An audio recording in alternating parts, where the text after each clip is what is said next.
Today I'm in my backyard filming a giant woodpecker. He's on the other side of that tree currently. I would equate it to the size of a red-tailed hawk, but with a red head and a pecker. He might be a red-headed woodpecker. Everybody say it with me. Pecker.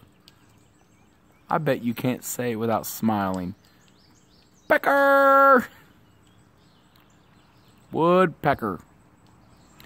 Let's see if I can call this pecker. Well, I mean woodpecker. Woodpecker! Woodpecker! Here, pecker, pecker, pecker, pecker, pecker, pecker, pecker. Here, pecker, pecker, pecker, pecker, pecker, pecker, pecker. By the way, my wife's at work and she doesn't know I do this in my spare time. Look at the size of that guy. He's like the giantest peckerest woodpecker I've ever seen in my life. Look, the most views I've ever had is like 42. Give me a break, okay? I'm trying.